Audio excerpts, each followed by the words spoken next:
Every NBA season, a new batch of rookies take the league by storm. And this year, everyone's eyes are on Paolo Banchero of the Orlando Magic. NBA hype host Boom Gonzalez got the chance to chat with the Orlando Magic rookie sensation during the All-Star Weekend in this latest edition of Inside the Game.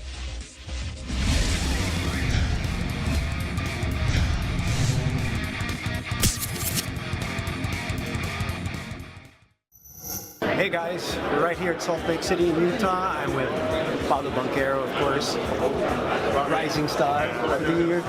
How good is it though that it's not only you, you got a couple of teammates around the weekend that should make it a little more fun and comfortable for you? Yeah, just me and Franz, out here makes it fun. This being his second year, my first year, so just being out here is a blessing. It's my first time, so never want to take it for granted. Obviously, I'm from the Philippines, as I mentioned earlier. We got the World Cup happening in August, FIBA World Cup. A lot of Filipinos asking, will they see you in August in the Philippines? Are you joining the national team? Is that something that's still a goal of yours? Yeah, it's something that I've been thinking about, just depending on how the body feel, how my mind feel, because that's a big commitment that you got to be able to make. So, just seeing where I'm at, and eventually making a decision. But we'll see though, no commitments yet. Right. Okay, first half of the season is done. How would you assess yourself after the first half, and what are you looking to improve on in the second half? First of all, from a personal standpoint. Yeah, I think it's been good for me. I think it's been a lot of learning. A lot of ups and downs, and just learning how to deal with the league. All the travel, all the games, and then just how to deal. Personally, when you have a bad game, not getting too low, but then when you have a good game, you can't get too high because you have another game the next day or the day after. So you got to be able to refocus on every game and take it one day at a time. So that's something that I'm still learning. I haven't mastered it, but I'm just trying to learn. Right. Speaking of good days and bad days, it was not the ideal start for the Magic, but you have come on strong. Yes, sir. As of late, big wins against really good teams that come back winning against Philly. I was watching that. I love that. They win against Boston and all of these, and a few escape acts of teams like Miami against you guys. But generally, what has worked? Why is there a turnaround? And what are you bringing to that second half? I think one, we finally got healthy. We started off bad. We got a lot of injuries. I was injured for a little bit. A lot of guys on our team were hurt, and we were able to get healthy and we started winning games. So that just kind of shows you the talent that we have, and how good we can be when everyone's playing together. And I just think we really started to figure out how to play as a team, how to defend. I think playing defense was a big thing for us. And then I think we just go well together. I think everyone, personality-wise, blends together. Everyone, wants to see each other win. And so it's a great environment. It's a great, locker room to be in. And then, second half of the season, we're going to try and make a push, man. We're going to try and get in that play-in, hopefully sneak in the playoffs, hopefully. But it's not going to be easy. We're going to have to really lock in and, rattle off some wins. So it's going to be exciting, though. It's going to be fun.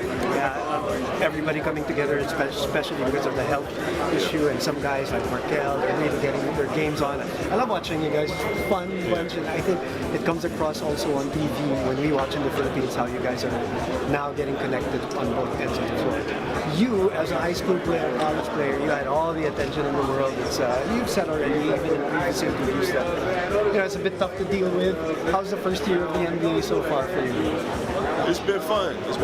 Like you said, the attention only grows more and more, but I think I'm dealing with it well. It's a blessing to have, all these fans and people supporting you. I definitely would never take that for granted. It's all stuff that I dreamed about growing up, was to be able to be in this position. So just blessed to be here, and just look forward to taking the next steps. Is there anything that has surprised you in that first half about whether it's the game of basketball that you're still obviously learning it from an NBA level, or the league in itself, or maybe some players that have surprised you in the first half? I really just think you can't ever, or as a rookie, you can't really prepare for all the amount of games you're going to play, and just how grueling of a schedule it is. And so that's what's kind of been my biggest adjustment, is just all the travel, the back-to-backs, just the tough games, and the days when you get up and you're sore, and you're tired, you didn't get into the city till 3 in the morning, you got to play the next day. It's all that, having to deal with all that, and still trying to play at a high level, I think, is what I'm learning. Just learning my body, what it needs, and what it is. Is there somebody who serves as a mentor for you with these things, these very specific things of dealing with the NBA grind, the NBA life? Yeah, I mean, yeah, there's a lot of guys who I went to for advice and stuff like that, but at the end of the day, you got to go through it yourself, and you got to learn yourself, and see what you can do and not do, and what you like and don't like. So that's also a big part of it. I've been learning a lot just about myself and what I need. So it's been good. But there's definitely been guys who I went to asking for advice and who helped me a lot. A couple more questions before we let you go. You got to give us a fun highlight of the first half so far for you personally. Something that really stuck out like, yeah, I did that thing. I would say, that first game against Detroit was crazy. Just having that performance, I just remember being so focused, like didn't feel any pressure at all. Just was so focused on the game and trying to perform and win. But other than that, I would say there's a couple games that stick out. I think the Golden State game at the beginning of the season at home. I think the Boston game, every win against Boston is big, just with how good of a team they are.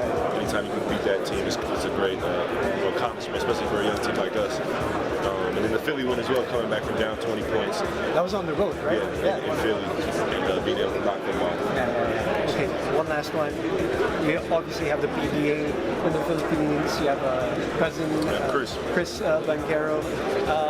Have you been in touch with him? And if he gets to watch this, maybe you can shout him out and say something like this. Yeah, we talk here and there. He's out there doing his thing in the Philippines. I saw him right before I left for college, and I was in the gym with him. So that's my cousin. I love him forever. Chris, you watching this, man? Keep going. Appreciate you always, and good luck with everything, man. I'm gonna see you soon. Yeah. It's not going to be the last time you're going to see you on All-Star Weekend, that's for sure. Paolo Banchero. Appreciate the time. Yes, sir.